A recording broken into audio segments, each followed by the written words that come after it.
시편 18편 보겠습니다. 시편 18편.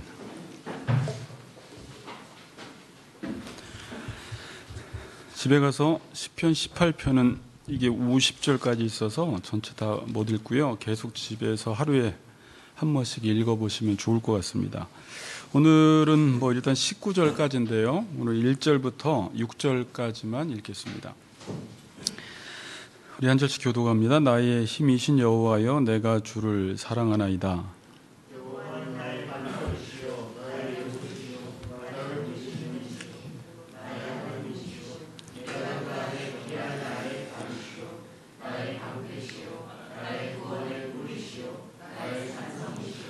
내가 찬송받으실 여호와께 아뢰리니 내 원수들에게서 구원을 얻으리로다.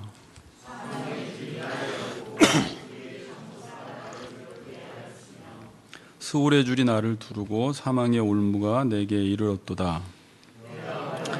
여호와께 아뢰며 나의 하나님께 부르짖었더니 그가 그의 성전에서 내 소리를 그의 귀에 들렸도다. 아멘. 오늘 지방 내려가신 분들도 많이 계시고 또 집에서 예배 드리시는 분들도 있는데 거기서도 힘을 다해서 마음을 다 하나님께 드림으로 온전한 예배자로 서 계시기를 바랍니다. 우리 같이 인사합시다. 하나님만 의지합시다. 이렇게 인사하겠습니다. 하나님만 의지합시다. 네.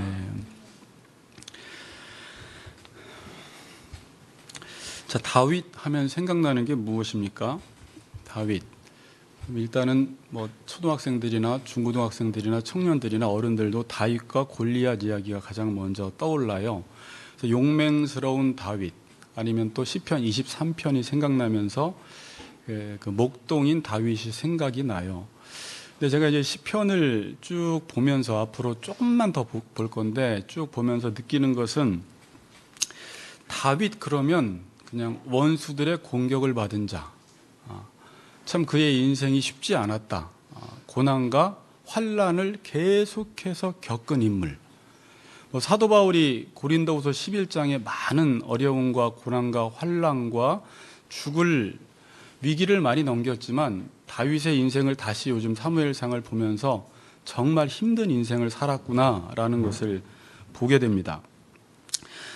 표제에도 나와 있지만 다윗을 그 모든 원수들의 손에서와 사울의 손에서 건져주신 날에 다윗이 노래말로 여호와께 아뢰었다고 되어 있습니다. 그러니까 모든 원수들의 손에서와 사울의 손에서 건져주신 날, 이건 보니까요 어떤 한 날을 지칭하는 것이 아니라 다윗이 인생을 살아오면서 과거에 하나님이 자기의 인생 속에서 모든 원수들의 손과 사울의 손에서 건져주신 나를, 과거를 회상하며 쓴 시입니다. 자, 근데 이거와 거의 흡사하고 똑같은 내용이 어디 있냐면 사무엘상, 사무엘하죠. 22장에 다윗의 승전가가 51절까지 있는데 거의 내용과 똑같아요. 집에 가서 한번 읽어보세요. 그러니까 사무엘하 22장까지 가서 노년의 자신의 인생을 되돌아보면서 과거에 하나님이 모든 원수들의 손에서 건져주신 나를 회상하며 하나님을 찬양하는 것입니다. 사무엘 상하를 통해서 다윗의 인생을 보면 제가 간단하게 정리를 했는데 사무엘로부터 기름을 받았지만 이제 왕권을 가지고 그가 정말 왕 노릇을 하기까지 한 20여 년 동안 계속해서 사울에게 쫓기는 도주자의 삶을 살았어요. 그 안에서 수많은 죽음의 고비, 죽을 뻔한 그 어려움들을 넘기게 됩니다. 그리고 이제 왕이 된 이후에도 그의 인생은 평탄치 않았습니다. 보니까 이제 요압을 대표로 해서 신하들의 어떤 권력 다툼, 계속 죽이고 죽이는 이러한 참상들을 계속 바라보면서 살았어요. 그리고 나서 이제 다윗이 후에는 이제 승승장구합니다. 모든 전쟁에 나가면 이겨요. 이기는데 이제 살만하니까 외부의 적이 아닌 내부의 적. 우리가 살펴보았지만 자신 안에 있는 이 죄성이, 그 힘이 다윗을 공격하면서 살인죄와 간음죄를 저지르게 되고 그 일로 인해서 많은 수모와 수치를 당하게 됩니다. 그리고 또 우리가 시편 3편에서 살펴보았지만 그 이후에 자기 몸에서 나온 아들 압살롬의 반역으로 인해서 또 도주자의 인생을 살아갑니다. 맨발 벗고 눈물을 흘리며 도망가는 모습을 우리가 살펴보았죠. 이게 보니까 다윗의 인생이에요. 평생 외적인 적의 공격을 받고 그게 없으면 자기의 내부적인 적의 공격을 받는, 계속해서 원수들의 공격을 받으며 살아왔던 인생이 다윗의 인생이라고 볼 수가 있습니다. 자, 다윗은 모든 원수의 손과 사울의 손에서 당했던 환난의 시간을 4절, 5절에서 이렇게 묘사를 합니다. 사망의 줄이 나를 얽고 불의의 창수가 나를 두렵게 하였으며 수월의 줄이 나를 두르고 사망의 올무가 내게 이르렀도다. 막 계속 반복해서 나오는 단어가 막 사망, 또 무서운 올무, 스월 이런 단어가 나오는데 이게 다 죽음의 이미지입니다. 그러니까 다윗의 인생 속에 죽음의 위협과 공포가 끊이지 않았다라는 거예요. 그걸 지금 말하고 있어요. 자, 사람들이 자신의 인생 속에서 만일 다윗처럼 이런 죽음의 위기를 많이 겪었다면, 원수들의 공격을 많이 받았다면, 여러분들은 여러분의 인생이 그렇다면 스스로 자기 자신을 어떻게 평가할 것 같아요? 참 내 팔자야. 내 인생 참 복도 지지리도 없네. 또 어떤 사람들은 내가 전생에 무슨 죄를 지어서 내 인생이 이렇게 고달플까, 이렇게 이야기하고요. 잘못하면 어떤 성도들, 어떤 성도 가운데 다윗 같은 인생을 산 사람을 바라보면서 여러분들은 뭐라고 합니까? 야, 전생은 얘기는 안 하지만 우리가 기독교인이라 참 복도 못 받았다. 그러니까 쉽게 평가할 문제가 아니라는 거예요. 왜? 하나님의 마음에 합한 다윗이 정말 나의 힘이 되신 여호와여 내가 주를 사랑하나이다, 하나님을 너무 사랑했던 다윗의 인생이 이랬다라는 거예요. 물론 이제 결론에서 이 사랑이 어떤 사랑인지 제가 말씀드리고 마칠게요. 다윗은 복도 지지리도 없는 인생이 아니라 우리가 시편을 통해서 살펴보았지만 다윗은 의롭게 살았어요. 의롭게. 그렇죠. 근데 시편 17편에도 여호와여 나의 의의 호소를 들으소서, 자기가 얼마나 의롭게 살았는지 하나님 앞에 증명했습니다. 그리고 오늘 시편 18편 20절 24절에서도 내가 의를 따라 살았다, 내 손이 깨끗하다, 여호와의 율법을 완전히 지켰다라는 내용이 20절부터 나와요. 그러니까 다윗의 인생은 의롭게 산 인생이에요. 의가 뭐라고 했어요? 하나님이 하라는 대로 살았어요.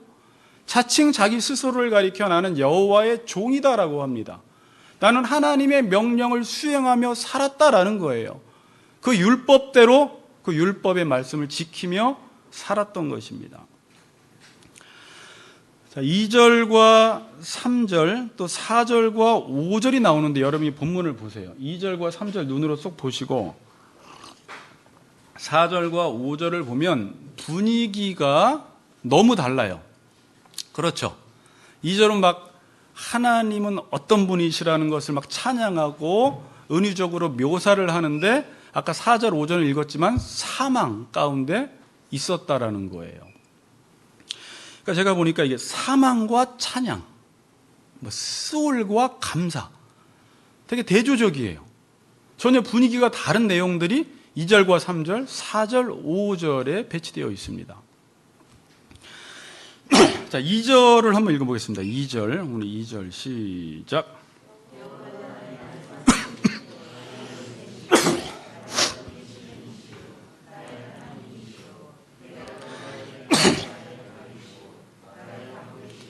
나의 구원의 뿌리시요 나의 산성이시라. 그러니까 다윗은 지금 자신이 경험하고 체험한 하나님을 7가지 의뉴로 묘사하면서 그 하나님을 찬양하고 있어요. 하나님이 어떻다, 하나님이 어떻다, 나의 산성이다, 요새다, 방패시다, 건지시는 이다, 뿌리다라고 하면서 지금 하나님을 찬양하고 있습니다. 자, 이 7가지 하나님에 대한 묘사는 다윗이 인생을 살아오면서 직접 겪은 겁니다. 그러니까 이걸 단순히 어떤 신학책이나 어떤 책을 보고 베낀 게 아니에요. 자기가 과거를 되돌아보면서 원수의 공격을 받을 때 어려움, 위기와 고난 속에서 하나님이 간섭하셔서 실제적으로 다윗을 도왔을 때 다윗이 하나님을 보고 느끼고 경험하고 체험했던 것을 지금 2절에 이렇게 압축해서 묘사하고 있는 거예요.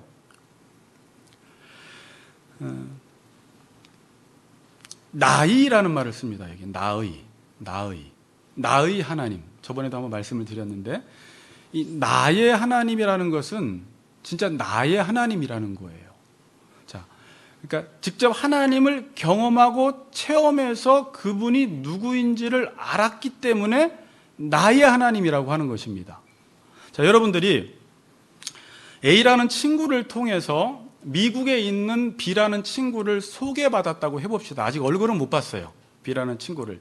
야, 그 친구는 참 친절하고 자상하고 잘생겼고 싸우지도 않고 용서도 잘하고 착하고 그렇게 이제 소개를 받았어요. 아, 그래도 B라는 친구가 이렇구나라는 것을 지식적으로 알았습니다. 근데 여기서는 나의 친구라고 말은 못 붙여요. 지식적으로는 아는데 아직 내가 교제도 안 해봤고 경험도 못 해봤고 만나보지도 못했고 그렇죠. 그런데 그 B라는 친구가 이제 서울에 왔습니다. 그래서 A라는 친구를 통해서 만나게 돼서 몇 개월, 몇 년을 만나면서 교제를 나눠보니까 만나보니까 정말 이 친구는 친절하고 자상하고 사랑이 많고라는 것을 알았을 때 미국에 있었을 때 지식적으로 알았을 때는 나의 친구라는 말을 붙일 수가 없어요. 미국에 있는데 보지도 못했는데 무슨 나의 친구입니까? 근데 와서 만나보고 나서는 나의 친구가 된 것입니다. 이게 나의 하나님이라는 거예요. 자, 우리가 하나님을 하도 많이 들었지만 이렇게 안다고 할 때 지식적으로 하나님에 대해서 아는 사람이 있고 내가 하나님을 직접 만나서 매일매일 교제하면서 하나님을 경험한 하나님을 아는 사람이 있어요.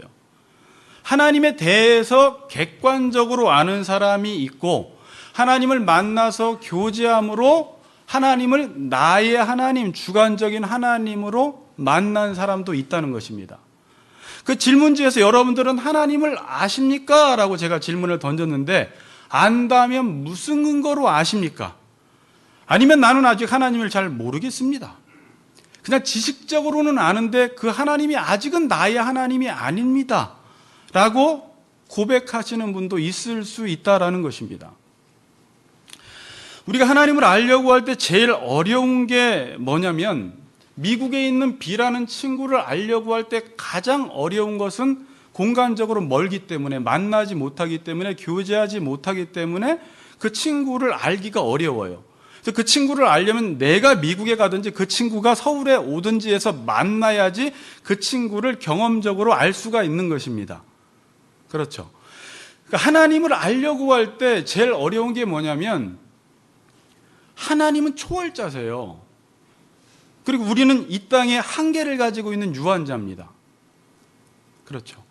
그러니까 하나님이 우리 가운데 오시든지 내가 하늘에 가든지 그래서 하나님의 얼굴을 대면해야지 하나님을 알 수가 있어요.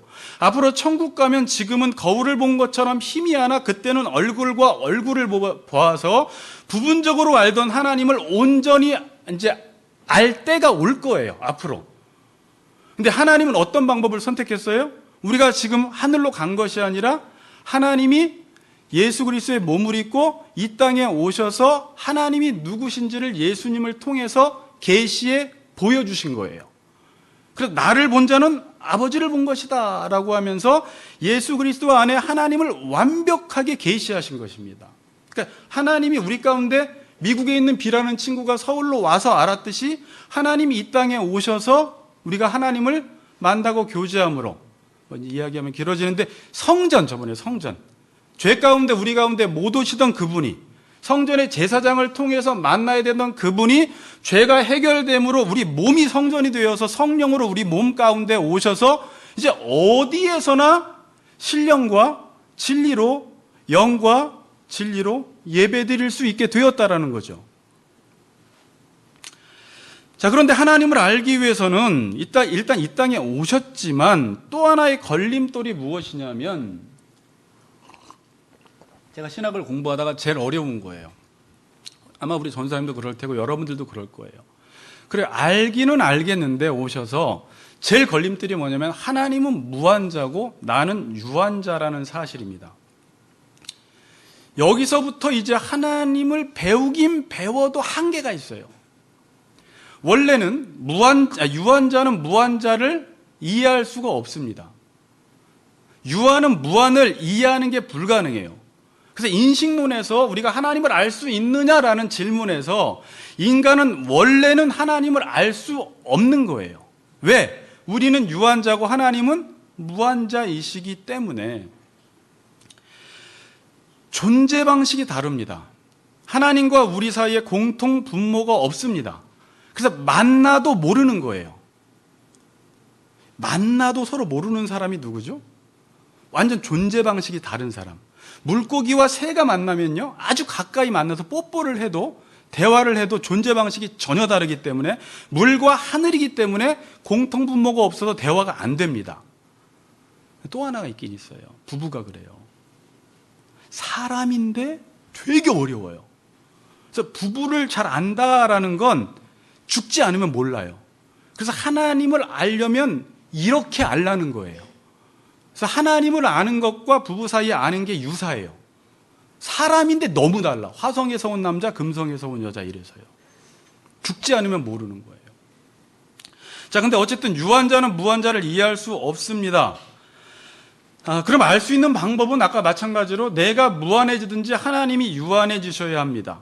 근데 하나님이 선택한 것은 하나님이 유한 속으로 들어오기로 하신 거예요.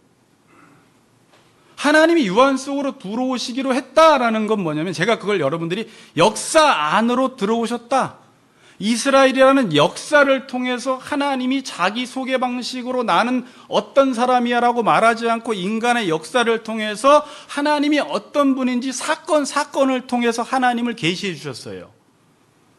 다시 말하면 시간과 공간이라는 그 한계, 그러니까 하나님은 무한자라 시간과 공간이 없는데 우리는 유한자니까 시간과 공간 안에 사니까, 그 무한하신 분이 시간과 공간 안에 들어오심으로 하나님이 누구신지를 계시하셨는데, 시간과 공간 안에 사는 인간은 유한의 한계를 잊고 있기 때문에 무한이라는 것을 역사 속에 오셨어도 우리의 언어로 표현하려고 해도 한계가 있다라는 거예요. 한계가. 그래서 부분적으로 안다 그래요. 성경에서는 온전히 알지를 못해요. 내 수준 안에서 이해하는 거예요. 내 수준 안에서. 그래서 제가 이걸 속성으로 잠깐 표현해 보겠습니다. 제가 오늘 힘 얘기를 더 하려고 이 부분을 이야기하는 거니까 잘 들으세요. 속성으로 표현하면 하나님의 속성이 뭐예요? 비공유적 속성이라고 이야기했죠? 질문을 해볼까? 자, 우리 비공유적 속성이 뭐예요? 하나님만 가지고 계신 속성, 자존성, 불변성, 무한성이에요. 이건 우리한테 없어요. 하나님만 가지고 계신 거예요. 그래서 하나님이 자존성, 무한성, 불변성으로 설명하시면 우리는 이해를 할 수가 없어요. 우리는 불변하지도 않고 스스로 있지도 않았고 누구로부터 원인이 있어서 태어난 사람이고, 무한하지도 않고 한계가 있기 때문에 이런 방식으로 설명해서는 아무것도 못 알아들어요. 그래서 하나님을 이해하는 것이 불가능합니다. 그런데 이 비공유적 속성이 시간과 공간 안에 들어오면서 인간이 온전히 이해하지는 못하지만 일부분 부분적으로 이해를 하게 됩니다. 자, 그래서 지금 보세요. 다른 것 말고 무한성이라는 거, 한계가 없다라는 게 시간과 관련을 맺을 때는 영원성이 돼요. 그러니까 시간과 관련을 맺을 때, 시간과 공간 안에 있다고 했잖아요. 이 무한성이라는 게 공간과 관련을 맺을 때는 편재성이 돼버려요. 하나님이 어디나 계신다. 시간이 능력과 관계를 맺을 때 오늘 이 부분 이야기할래요. 능력과 관계를 맺을 때는 전능하신 분, 못하실 것이 없는 분, 한계가 없으신 분, 모든 게 가능하신 분이 되어버리는 거예요. 자, 그래서 목회자가 성도들에게 설명할 때 하나님의 무한하심을 여러분 시간 안에 있기 때문에 하나님은 시간적으로 영원하십니다라고 하면 우리는 시간이라는 개념을 사용해서 끝이 없다라고 말하는데 이것도 하나님을 온전히 표현해내지 못하는 거예요. 시간으로 설명해내는 건데 끝이 없는 게 영원이 아니에요. 그러니까 여러분들 예수 믿으면 영원히 삽니다라고 말하면 계속 산대, 근데 좀 지겨울 텐데 이렇게밖에 생각을 못하는 거예요. 시간적으로밖에. 공간적으로도 하나님은 어디에나 계십니다. 시편 139편에서 말한 것처럼 바다 끝에도 계시고 하늘 끝에도 계신다. 그럼 여기도 계시나요? 여기도. 화장실에도요? 화장실에도. 그냥 그게 아니에요. 하나님은 그냥 계시는 분이세요. 온 땅 가운데 충만히 계시는데 우리는 공간이라는 그 제약을 입고 있기 때문에 그게 이해가 안 가는 거예요. 그러니까 교회에서는 경건한 척 했다가 세상에 나가서 노래방 가면 이상해지고 이제 이렇게 되는 거예요. 거기는 하나님이 안 계신 것 같거든. 이제 이게 우리 한계죠. 전능성은 하나님은 못하시는 것이 없어요. 능력의 한계가 없으십니다. 그럼 지금도 하나님은 전능하신 그 힘으로 우리 가운데 그 힘이 역사되어지고 있는데 잘 들으세요. 우리는 그 하나님의 전능하신 힘을 느껴요, 못 느껴요? 히브리서 1장 3절에 보면 하나님이 능력의 말씀으로 만물을 붙들고 계세요. 지금도 이 세상은 하나님이 강력한 힘으로 만물을 붙들고 계시기 때문에 이 세상 질서가 유지되고 우주가 운행이 되는 거예요. 그냥 저절로 돌아가는 게 아니에요. 우리의 몸도 기가 막혀요. 소우주인데 우리의 몸도요. 우리가 이게 아팠을 때나 우리의 몸이 정상이 얼마나 큰 힘이 지금 작용하고 있는지를 알게 되지 정상적일 때는 우리의 몸에 얼마나 큰 힘이 지금 역사하고 있는지를 잘 못 느낍니다. 지금도 세상이 너무 잘 돌아가니까 하나님의 전능성을 우리가 느끼지 못하는 거예요. 그러나 하나님은 지금도 전능하신 힘으로 여러분들의 몸을 붙들고 계시고 만물을 붙들고 계시는 거예요. 근데 느껴요, 못 느껴요? 막 크게 느끼는 사람 없어요. 그래서 감사 안 해요. 그럼 언제 느낍니까? 이 세상이 질서 있게 돌아가고 있는데 그 일정한 법칙이 깨질 때, 그리고 다시 회복될 때, 그래요. 그러니까 우리는 정상적일 때는 힘을 느끼지 못하고 아팠다가 그 아픈 정도가 심할수록 고침받으면 그냥 그래 버려요. 이 세상에 만약에 해가 갑자기 3일 동안 사라졌다가 뚝 뜨면 하나님 대단하다 그래요. 매일 뜰 때는 대단하다고 해야 안 해요? 안 하는 거예요. 그래서 기적이 일어나야지만 그곳에서 하나님을 보게 되는 거예요. 아픈 사람이 고침받고 시간과 공간 속에서 역사하실 때, 그러니까 공간이라는 것은 여러 가지 하나님이 그래서 하늘에서 만나와 메추라기를 내리게 하시고 구름 기둥과 불 기둥으로 인도하시고 홍해를 가르시고 요단강을 가르시고 덮으시고 애국 군대를 수장시키고 이런 걸 통해서 우리는 출애굽기 15장에서 찬양하듯이 하나님의 위대하심과 능력을 찬양하는 거예요. 문제가 있다가 회복이 될 때 그때 힘을 느껴요.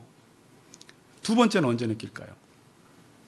힘의 대결 구도, 힘의 전쟁을 통해서 어떤 힘이 센 대적이 있는데 인간이 아무리 수억 명이 달라붙어도 이길 수 없는 대적을 하나님께서 이기실 때 하나님은 또 이래버리는 거예요. 우리가 그런 걸로밖에 하나님의 능력을 우리는 느끼지 못해요.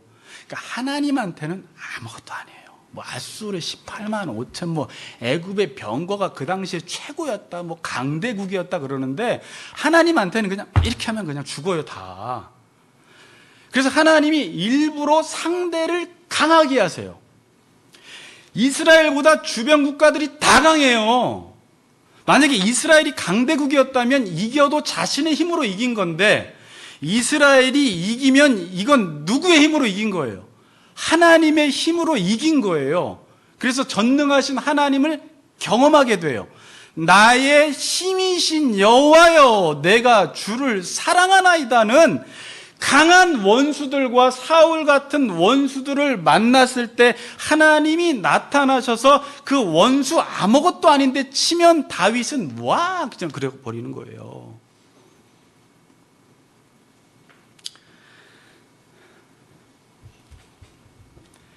하나님이 다윗의 모든 원수와 사울의 군대 하나 치는 것 아무것도 아닙니다. 그런데 우리는 그럴 때만 하나님의 능력과 힘을 경험하게 됩니다. 언제? 힘의 대결 구도를 통해서. 첫 번째는 일정한 법칙이 깨지고 회복되는 것을 통해서.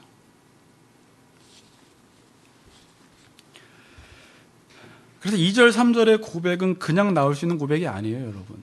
나의 반석, 나의 요새, 나를 건지시는 이, 나의 바위, 나의 방패, 나의 구원의 뿔, 나의 산성. 물론 이때는 유대 지형 속에서 말씀한 것입니다. 지금은 하나님은 나의 핵무기, 방어용은 하나님은 나의 사드, 이럴 수 있겠죠. 이 당시에는 여기서 제가 보니까 이 7가지 중에 공격용은 2개예요. 건지시는 이, 구원의 뿔, 거의 구원의 뿔 하나예요. 뿔은 그 당시에 황소, 이게 공격용 무기를 상징했어요. 갖다 들이받는 거예요. 구원의 뿔이요, 건지시는 이요, 나머지 방어용은 5개. 반석, 요새, 바위, 방패, 산성. 하나님은 나를 구원하시고 보호해 주신다라는 것을 이렇게 표현하는 거예요. 한 명씩 질문하고 싶은데, 하나님은 나의 뭐죠? 이러면 뭐요? 뭐죠? 뭐요? 없어요. 하여튼 이거 있을 거 아닙니까? 하나님은 나의 뭔가. 자, 이런 고백들이 언제 나올 수 있는 고백이냐면, 잘 들으세요. 아까 제가 2절, 3절과 4절, 5절을 지금 한번 대조해 보라고 했어요. 이런 고백이 언제 나오냐면 4절, 5절의 상황 속에서, 전쟁의 상황 속에서만 나올 수 있는 고백입니다. 전쟁 속에서만 하나님의 힘을, 하나님이 공격하시고 막아주시는 그 힘을 경험하는 거예요. 전쟁이 안 일어나도 여러분들이 보는 눈이 있어서 영적으로 느낌이 아주 좋아서 지금도 이 세상에 아무런 문제가 없어도 하나님의 전능성을, 마치 내가 심각한 질병이 걸렸다가 나은 것보다 더 감사하면서 살면 그런 일이 없어도 되는데, 그러면 하나님을 이렇게 나의 하나님으로 고백을 못해. 하나님을 알 수가 없어요, 유언자는요. 이렇게 함으로 다윗은 평생 동안 사망 가운데 지냈는데 거기서 싸우셔서 이기게 하시는 하나님을 경험하고, 이 1절의 고백, 원문에서는 나의 힘이신이 아니에요. 내가 사랑하나이다, 나의 힘이신 여호와여. 내가 주님을 사랑하나이다라고 고백하는 건 이 구절밖에 없어요, 처음부터. 왜? 그분은 나의 평생의 힘이 되어 주셨다는 거예요. 그걸 그냥 말하는 게 아니에요. 어떤 신학책 보고. 정말 나의 힘이었다라는 거예요. 책상에 앉아있는 삶만 살아간다면 이런 고백이 나올 수가 없어요. 내가 호의호식하며 살아간다면, 전쟁하지 않고 살아갔다면 이런 고백이 나올 수가 없습니다. 물론 책상에 앉아있을 때도 하나님이 역사하셨죠. 호의호식할 때도, 집안에 아무 일 없어도, 우리 집이 너무 큰 집에 살아도 하나님은 역사하셨죠. 그런데 느끼질 못해요, 그럴 때는. 전쟁 속에서만 힘과 힘이 대결하여 이기는 것을 통해서 하나님의 힘을 경험한 것입니다. 다시 말하면, 잘 들으세요. 지난 시간에 배운 대로 내 자아와 싸울 때, 자꾸 원수 그러니까 이상한 원수 생각하지 마세요. 내 안에 있는 힘과 싸울 때, 이 불의한 세상과 싸울 때 이기게 하시는 하나님을 경험하는 거예요. 자, 왜 그렇죠? 왜 내 자신과 싸울 때, 불의한 세상과 싸울 때만 이기게 하시는 하나님을 경험하죠? 다른 것들은 나의 힘으로 다 되는데요, 내 힘으로 안 되는 건, 내가 나를 이기는 건 못해요. 그래서 주님 오신 거예요. 여러분 안에 있는 거짓된 자아를 여러분이 못 이긴다고요. 그래서 죽어요, 원수에게. 그런데 어느 날 내가 나를 이겼다, 이건 지금 홍해가 갈라진 사건보다 더 큰 사건이 나한테 일어난 거예요. 여기서 애굽이 홍해에서 수장된 것보다 어느 날 내가 사람을 그렇게 미워하다가 용서하고 사랑한다, 강력한 성령의 역사가 임한 거예요. 이건 지금 누구의 힘으로 이긴 거예요? 하나님의 힘으로 이긴 거예요. 저도 저를 못 이깁니다.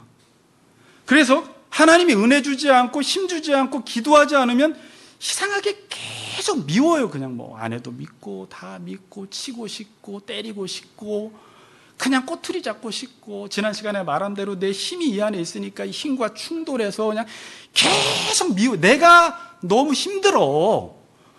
그런데 어느 날 하나님이 성령의 은혜를 주시면 부들부들해져서 율법이 마음속에 새겨지면 마음이 부드러워져요. 완악한 마음이.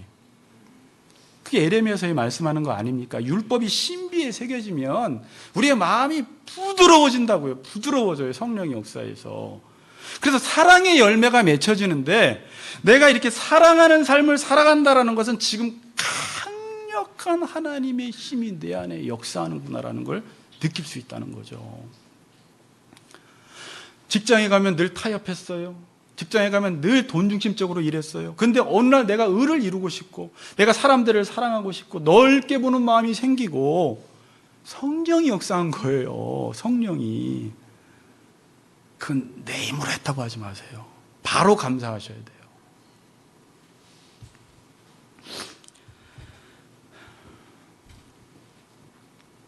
다윗처럼 나보다 힘이 센 원수들을 이길 때 여호와의 힘을 경험하게 되는 것입니다. 자, 7절에서 여러분들이 19절까지 집에 가서 읽어보세요. 쭉 눈으로 보시면 이게 마치 SF 영화 보는 것 같아요. 그러니까 그 내용은 간단하게 말하면, 하나님이 다윗이 위기 가운데 있을 때 6절에서 하나님께 부르짖을 때 그 소리를 들으시고, 하나님이 7절에 바로 하늘에서 하늘 문을 열고 천둥과 번개를 동반하고 산이 흔들리고 산이 요동치고 바다가 막 흔들리면서 거기서 이상한 표현들이 많이 나와요. 하나님이 하늘을 가르고 개입하셔서 다윗 하나를 구원하시는 장면이 나와요. 빨리 훑고 지나가면 땅이 진동하고 산들의 터가 요동하고 코에서 연기가 오르고 입에서 불이 나오고, 진짜 이렇다는 건 아니에요. 하늘에 들이우시고 강림하시고 그룹을 타고 다니시고 바람 날개를 타고 높이 솟아오르며 흑암을 그의 숨은 곳으로 삼으시고 우박과 숯불이 내리고 우레소리를 내시고 우박과 숯불을 내리시고 14절에 화살을 날려 그들을 흩으시며 많은 번개로 그들을 깨뜨리시는 것입니다. 우주에 있는 모든 것이, 하나님이 창조하신 모든 것이 하나님의 무기가 되어서 그 무기를 가지고 다윗을 도우러 하나님이 이 땅 가운데 내려오시는 장면. 저번에 만군의 하나님이라고 했죠. 모든 우주의 것들을 동원하셔서 적을 치시는 하나님으로 등장하시는 장면입니다.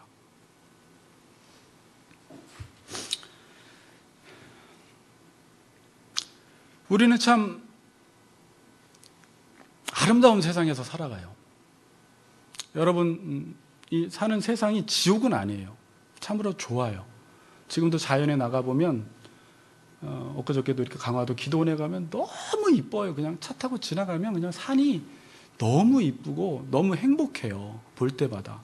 여러분 가정 뭐 특별한 일 없으면, 막 굶어 죽지 않으면 살만하고 행복한데, 왜 사람들은 계속 못 살겠다, 사는 게 힘들다라고 할까요? 어떤 적이 나를 계속 때리고 있는 거예요. 여러분, 집은 호화롭고 큰데 거기에 어떤 한 사람이 매일매일 일어나면 그때부터 나를 때린다고 생각해 보세요. 그럼 그냥 움막에 가서도 혼자 사는 게 좋겠죠. 대궐에 사는데 일어나자마자 어떤 적이 나를 맨날 때려. 지금 성경은 이 세상은 하나님이 정말 보기 좋게 선하게 창조했는데 왜 인간이 이렇게 사는 게 힘든가? 어떤 힘이 계속 우리에게 작용하고 있다라는 거예요. 불순종의 아들들 가운데 역사하는 영, 그 힘이 우리에게 작용을 해요. 그래서 내가 그 힘을 받아들입니다. 사람들은 예배자 빼고는 다 받아들여요. 예배는 그걸 받아들이지 않고 자기를 하나님께 드림으로 그 힘을 거부하는데, 일반 사람들은 그걸 다 받아들여서 그 안에 힘이 생기면, 지난주 설교 생각하세요. 힘이 생기면 자기의 어떤 욕구, 욕망, 탐심, 자기 기준, 자기 수준을 높여놓은 게 있어요. 나는 이렇게 될 거야. 30kg가 될 거야. 그걸 이루기 위해서 옆 사람들을 때린다라는 거예요. 그러니까 사탄한테 맞고 옆 사람 때리는 현상이 이 세상에서 일어나는 거예요. 쉬운 말로. 그래서 애꿎은 옆 사람들을 계속 쳐요, 여러분. 인간은요, 자기가 뭔가 가지고 있으면요, 그 가지고 있는 것을 가지고 사람들을 섬기는 게 아니라 그걸 가지고 칠 수 있는 기회로 만들어요. 지식이 하나 더 있으면 지식으로 칩니다. 돈이 있으면 돈으로 칩니다. 힘이 더 있으면 내가 어떤 사람인 줄 알아 힘으로 칩니다. 직위가 있으면 직위로 칩니다. 가지고 있는 모든 게 무기가 돼버려요. 그래서 여러분 싸울 때 가만히 보세요. 그렇게 사랑해 여보, 나 여보밖에 없어 막 그러다가 진짜 싸울 때는 단점을 생각하고 내가 가지고 있는 무기의 비장의 무기를 탁탁 꺼내서 그 사람을 확 궁지로 몰아넣을 수 있는 것을 생각해내요. 그게 없어서 다행이지, 없어도 만들어요. 근데 인간은 그래서 그 사람을 이기려고 하는데, 가만히 보면 지금 이 사람이 그 힘의 공격을 당하고 있는 거예요. 그래서 내가 힘을 주고 있으니까 이 힘과 힘이 충돌되면서 영적 전쟁이 일어나기 시작하는 거예요. 근데 정작 이 사람은 공격할 대상이 사탄이라고 생각하지 못하고 사람이라고 생각해서 사람을 쳐서 자기끼리 싸워서 죽어요. 사탄은 뒤에서. 제가 이걸 생각하다 보니까 어떤 그림이 생각이 났냐면, 우리 그런 장난 친 적 있어요. 여기 종윤이 종혁이가 앉아있으면 뒤에 이렇게 있다가 툭 치면 옆에 있는 종윤이가 너 나 왜 때려! 이러는 거죠. 종로에서 뺨 맞고 한강에서 화풀이 하는 거예요. 사탄한테 뺨 맞고 사람한테 화풀이 하는 거예요. 이런 일이 지금 어디서 일어나고 있다고요? 지금 우리 삶 가운데 일어나고 있어요. 자기 옆에 있는 아내를 치고 남편을 치고 자식을 치고 이웃을 쳐요. 계속 여기랑 싸울 생각을 안 해. 그러니까 이걸 가리켜 사사기 시대에 전쟁을 알지 못하는 세대다. 이 세대가 진짜 적은 사탄이고, 그 사탄이 지금 불순종의 아들들 가운데 역사에서 강력한 힘으로 역사하는데, 그걸 공격을 해야 되는데 옆 사람, 애꿎은 옆 사람들만 때리고 다니는 거예요. 그때 어떻게 해야 돼요? 기도해야 돼요. 그래서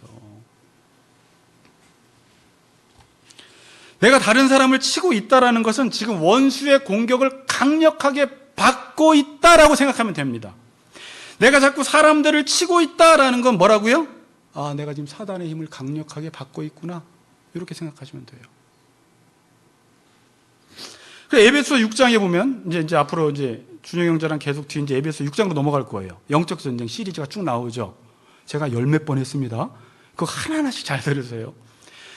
자, 12절에 이렇게 말씀해요. 우리의 씨름은 혈과 육을 상대하는 것이 아니요, 통치자들과 권세들과 이 세상의 이 어둠의 세상 주관자들과 하늘에 있는 악의 영들을 상대함이라. 누구를 상대한다고요? 혈과 육이 아니라는 거예요. 껍데기가 아니라는 거예요. 혈과 육을 입고 있는 껍데기가 아니라 그 껍데기 안에 있는 힘, 하늘에 있는 악의 영들을 상대해서 싸우라는 거예요. 자, 그래서 10절에서는 끝으로 너희가 주 안에서와 그 힘의 능력으로 강건하여지고 마귀의 관계를 능히 대적하기 위해서 하나님의 전신갑주를 입으라. 어떤 힘으로? 그 힘의 능력으로, 크라토스의 그 힘의 능력으로 강건해져서 두나미스의 힘으로 이기라는 거예요. 말씀과 기도를 통해서.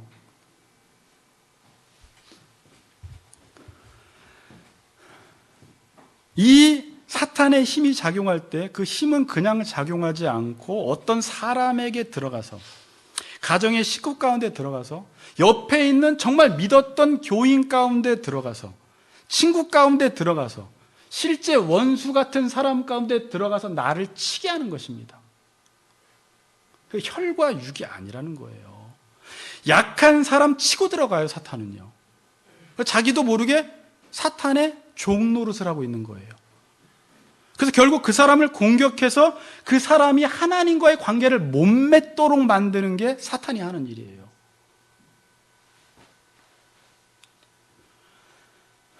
사탄이 하고 싶은 건 아무것도 없습니다. 공격해서 의를 따라 살지 말라는 거예요. 제발. 제발 하나님의 종으로 좀 살지 말라는 거예요. 사탄이 원하는 건.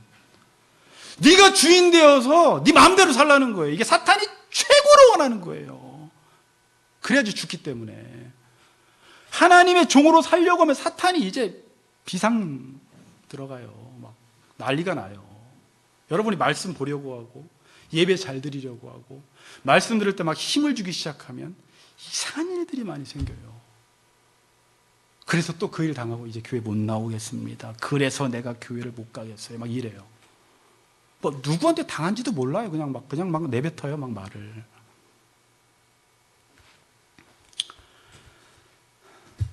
자, 지금 18편의 표제대로 다윗의 원수는 그 당시에 많은 원수가 있지만 사울이었습니다. 다윗은요, 여러분들이 보셨지만 원수가 사울인데 사울은 그렇게 다윗을 죽이려고 하는데 다윗이 사울을 죽일 기회가 있었어요? 없었어요?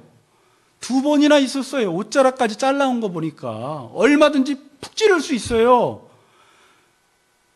그래도 그 당시에는 괜찮았어요.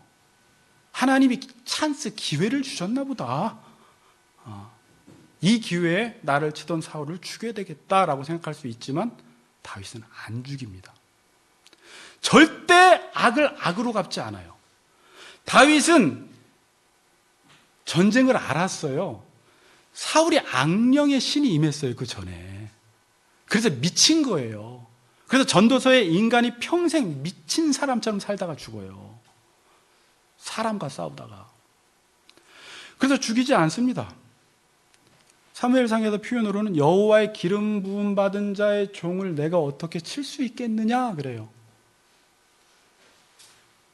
근데 이거는 지금 하나님의 주권을 전적으로 인정하는 고백이에요. 흥망성쇠가 하나님의 손 안에 있고 사울이 죽고 안 죽고는 하나님의 손에 있는 것이 내가 죽인다고 해도 되는 문제가 아니라는 거예요. 그래서 그 상황에서도 끝까지 다윗은 의를 따라 살아가요. 사울이 전쟁터에 길보아 산 전쟁터에 나가서 자기가 스스로 칼에 꼽습니다, 자기를. 그렇죠. 그래서 자기가 너무 괴로우니까 나를 죽여달라고 해서 어떤 사람이 죽여요. 그 사람이 다윗한테 보고하니까 다윗이 역시 잘 죽었군 이러지 않더라고요. 울면서 금식해요. 그리고 사울이 죽여달라고 해서 죽였는데도 그 사람을 처단해버려요. 다윗이. 연기한 거 아닙니다. 끝까지 의를 지킨 거예요. 끝까지 사람을 사랑한 거예요. 왜? 하나님의 생사와 복은 하나님의 손에 있기 때문에 하나님이 치시면 치시는 거고 하나님이 남기시면 남기시는 거고 생명은 하나님의 손 안에 있기 때문에 나는 내가 할 일만 하는 거예요. 이게 의를 따라 산 거예요, 다윗이.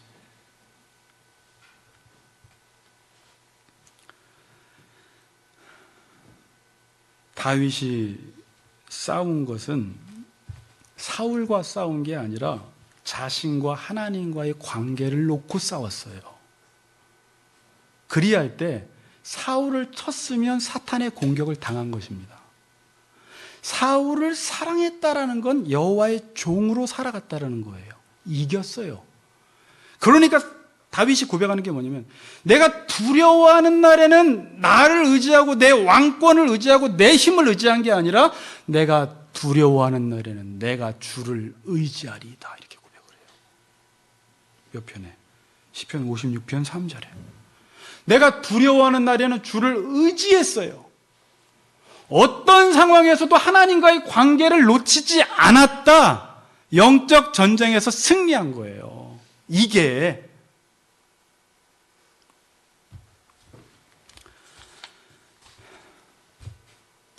그러니까 여러분, 어떤 A라는 사람이 여러분들을 공격하면 A라는 사람을 공격할 것이 아니라 그 A라는 사람 안에 있는 힘을 공격하세요.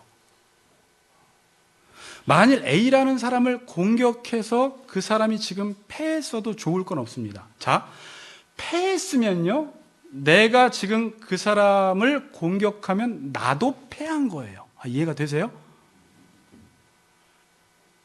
그래서 사탄의 작전은 너 죽고 나 죽자라는 거예요.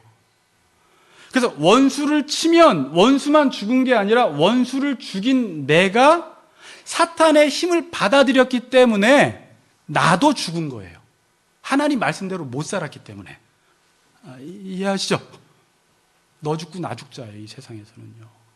A가 공격할 때는 A를 공격해서 그 사람이 패해도 그 힘은 여전히 남아있기 때문에 그 힘은 나를 또 공격합니다. 그러니까 진짜 공격할 대상은 그 사람 안에 있는 힘이라 바로 기도가 들어가야 돼요. 바로 기도해서 모세가 손을 들어야 돼요. 그리고 하나님만 의지하면 하나님이 그 힘을 처단해 버리세요. 이 사람도 살고 나도 살아요. 사람을 공격하면 서로 피차 멸망할까 조심하라. 서로 물고 뜯으면 피차 멸망한다는 거예요. 사단이 툭 찔러놓고 왜 때렸어 이러고 있는 거예요. 그게 지금 사회에서도 일어나고 있고요. 교회 안에서도 자기들끼리 싸우다가 교회가 분열돼요. 목사와 성도가 싸우고 성도와 성도끼리 싸워요. 자기 잘났다고. 그러다 교회가 나눠져요. 이게 누가 공격한지를 몰라요. 그리고 이겼대요, 우리 팀이. 뭐 하는 겁니까, 이거는? 모르는 거죠.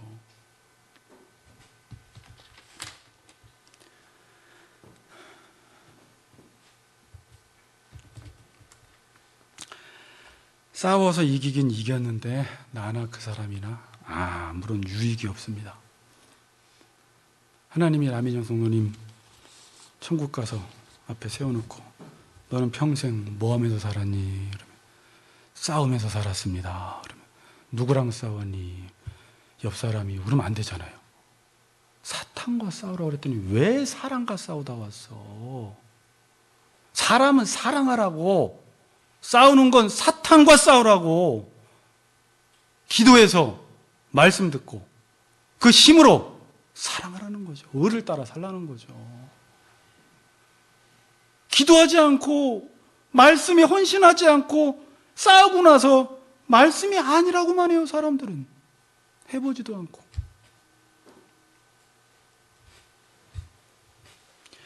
그래서 어떤 강한 힘이 나를 공격할 때, 사탄이 공격할 때 내가 하나님께 부르짖고 하나님을 의지하고 6절에서 하나님께 다윗이 기도하면 환난 중에 여호와께 아뢰며 나의 하나님께 부르짖었더니 그가 그의 성전에서 그 소리를 들으시며 들어요.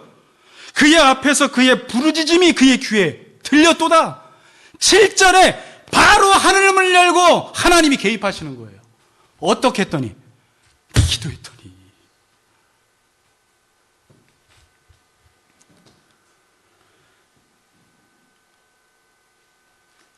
더 중요한 건요, 기도하고 하나님을 의지해서 하나님께서 적군을 치시면 이긴 게 문제가 아니라 이 사건을 통해서 하나님의 전능하심을, 하나님이 누구신지를 여기서 경험하게 된 것인데, 이것이 다윗이 경험한 하나님이에요. 그리고 나온 고백이 여호와는 나의 반석, 나의 산성, 나의 요새, 나의 피할 바위, 나를 건지시느니 나의 구원의 뿌리라고 지식적으로 한 게 아니라 자기의 인생을 회고해 볼 때 그분은 나의 힘이 되셔서 원수를 쳐주신 하나님이셨다는 것입니다. 제가 설교를 준비하다 보니까 그럼 하나님은 병 주고 약 주는 분인가 이런 생각이 나요. 그런 생각을 지금 조인영 성도님이 잠깐 한 것 같은데 아니었어요? 하나님 병 주고 약 주는 분이 아닌가? 원래 원위치가 아닌가? 처음부터 원수가 안 치게 했으면 됐지.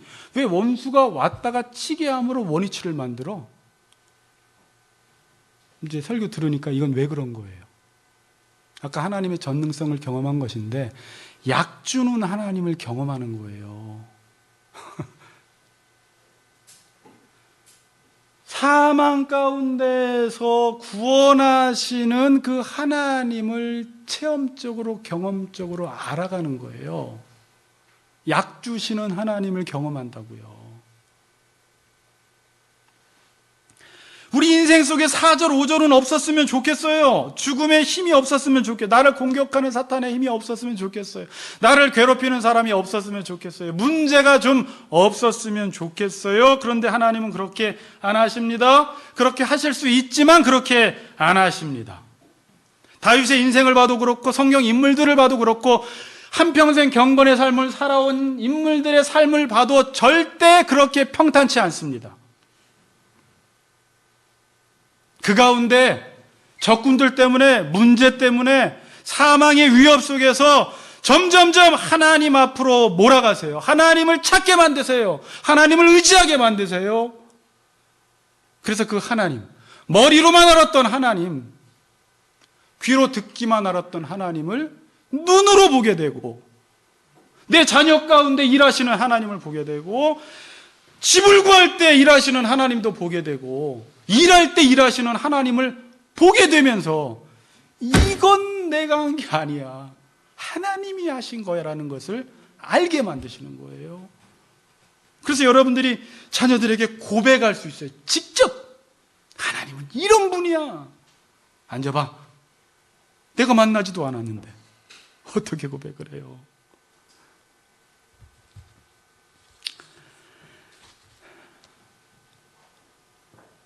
우리가 삶을 살아가다가 내 인생의 방해꾼들을 만나게 됩니다. 원수들 만납니다. 괴롭히는 자들 만납니다. 문제들을 만납니다. 그런데 이 모든 적은 하나님을 드러내는, 주인공이신 하나님을 드러내고자 하는 그냥 엑스트라예요. 성경은 드라마다 읽으셨죠? 주인공이신 하나님을 드러내기 위해서 이 악인들은 자기 역할들을 충실히 감당하고 있는 거예요. 적은 하나님을 믿지 않는 사람에겐 진짜 적입니다. 근데 하나님을 믿는 사람에게 적은 하나님께 나아갈 수 있는, 하나님을 알 수 있는 기회가 되는 거예요. 그래서 적은 있지만 없어요. 믿는 사람에겐. 믿지 않는 사람에겐 진짜 적 때문에 죽어요. 이 세상에. 그걸 사망이라고 하는 거예요. 적의 힘을 이기지 못해서 사망 권세가 그를 사로잡아서 죽음으로 몰아가는 것입니다. 구약 성경을 보면 역사 속에 나타난 수많은 나라들, 제국들, 강국들이 있는데 결국 그 강국들은요, 하나님이 그 강국들을 쓰셔서 하나님이 누구신지를 더 빛나게 하는데 사용됐어요. 아멘. 제가 우리 아내도 알아요. 영화를 볼 때 반복해서 보진 않는데 아저씨라는 영화를 원빈이 나오는 걸 한번 봤는데 재밌더라고요. 저 단순한 영화 좋아하거든요. 원빈이라는 영화가 왜 재밌냐면 원빈 혼자 강력한 조직을 이겨요. 원빈 혼자 강력한 조직을 이기니까 원빈의 힘이 엄청 드러나는 거예요. 만일 영화가 그냥 원빈이 그냥 중학생 일진들 5명 이겼다면 영화가 시시해. 그런데 어마무시한 조직을 원빈이 혼자, 그것도 옆집 아이, 초등학생, 자기랑 상관도 없는 아저씨라고 부르는 제목이 아저씨예요. 그 아이 하나 구하기 위해서 영화가 진행되는 거예요. 그래서 원빈의 힘이 거기서 다 발휘되니까 영화가 재밌는 거예요. 마치 성경이 그래요. 하나님이 주인공이세요. 사람의 제일 되는 목적이 뭐냐? 하나님의 영광, 하나님의 하나님 되심을 드러내는 거예요.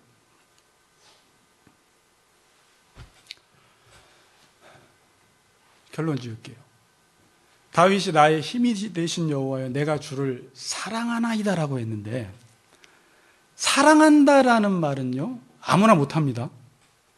제가 박성희 권사님에게 사랑합니다라는 말을 쉽게 못해요. 뭐 친애하는, 뭐 존경하는 이렇게 말할 수는 있는데, 사랑한다라는 말은 하기가 어려워요. 위선처럼 들려요. 그렇죠? 다윗은 지금 진짜 사랑하니까 사랑한다고 하는 거예요. 여기서 그래서 제가 사랑한다는 단어를 찾아봤더니, 이건 하나님이 인간을 사랑할 때 쓰는 라함이라는 단어예요. 깊이 알다, 깊이 사랑하다라는 뜻이에요. 그러니까 하나님이 인간을 알고 아니까 아는 만큼 깊이 사랑할 때 이 사랑이라는 단어, 라함이라는 단어를 썼는데, 유일하게 이 본문에서 인간이 하나님을 사랑할 때 라함이라는 단어를 썼어요. 그 말은 뭐예요? 다윗은 하나님을 알고 깊이 사랑했다는 거예요. 그냥 사랑한 게 아니라. 어떻게 이럴 수 있었어요? 4절, 5절이 있었기 때문에, 그의 인생 속에 원수 같은 대적들이 있었기 때문에. 원수가 있다는 자체가 좋은 게 아니에요. 원수가 있는데 이길 힘이 없으면 절망이에요. 그런데 여호와를 의지해서 여호와께서 원수들을 치시는 것을 보면서 이기기도 하고 하나님도 알고 승리도 경험하고 인생을 그렇게 산 거예요. 여러분, 의지할 게 이렇게 없는 사람들은 참 슬프지만 한편으로는 복돼요. 나는 지금 의지할 게 없어. 아, 나는 왜 하나님밖에 의지할 게 없지? 이런 사람 복 받은 거예요. 그런데요, 다윗은요, 자기의 왕권을 의지할 수 있고 이방 나라를 의지할 수 있는데, 이게 더 중요한 거예요. 그 이방 나라와 자기의 왕권과 자기의 힘은 자기에게 도움이 안 된다라는 걸 알고 하나님을 의지하는 거예요. 수준 높은 의지예요. 여러분들이 집이 있고 돈이 있고 빽이 있고 다 있는데 그 도울 힘이 없는 인생을 의지하지 않고, 이건 나에게 아무런 유익도 주지 못하고 하나님만 의지한다면 이 사람은 복받은 사람이에요.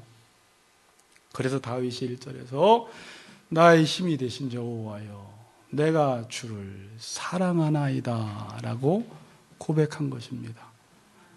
한 주간도 하나님만 의지하시는 우리 같이 걷는 교회 성도님들 되시기를 주의 이름으로 축복합니다.